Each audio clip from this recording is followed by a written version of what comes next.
The first thing you thought about when you got to the coast of France was, is our escort around yet? Your escort used to stay pretty much with you. They'd catch up with you and you'd see them circling up above or flying out every side or something.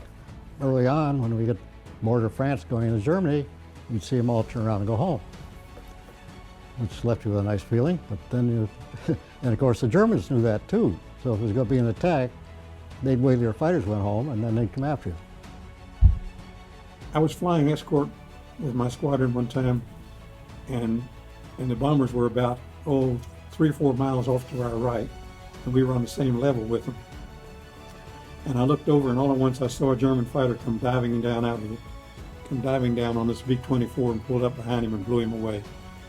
It just blew him away. Down he went, and the German pilot didn't get for the deck to get away. Before we could get to him, he was gone. But that kind of thing really got to your heart, because you knew there were 10 men in that airplane. Some of them got out sometimes, not always. But lots of men had bailed out and were prisoners of war. That wasn't easy either. I had a lot of empathy for those guys.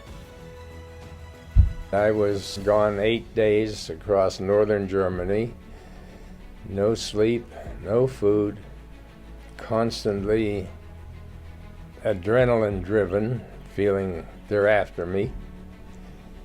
And finally, after 8 days, I just passed out from exhaustion. I sat down to rest, and next thing you know, I was being prodded in the head by 2 German soldiers with rifles.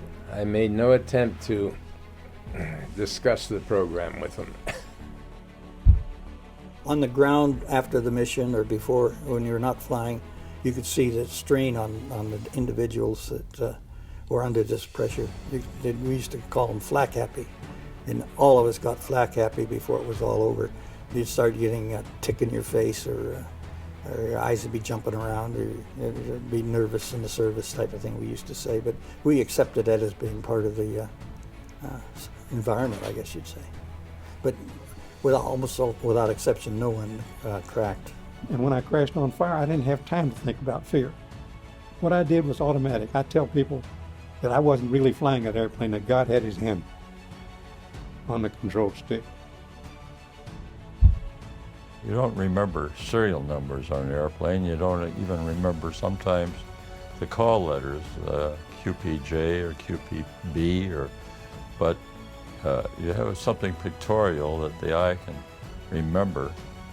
You see that taking off time and again, and you see a plane without anything on it, and it's just another Thunderbolt taking off. But as you see those things taxiing by or taking off, they give it a little individuality, and the pilot, I think it did something for their attitude. You know, this was the toughest job in the world, getting in that cockpit day after day, knowing that it's a good possibility this is the last time I'll get in this airplane. You know, they always think it was going to be the other guy that got it, but sometimes it wasn't. Sometimes they didn't come back.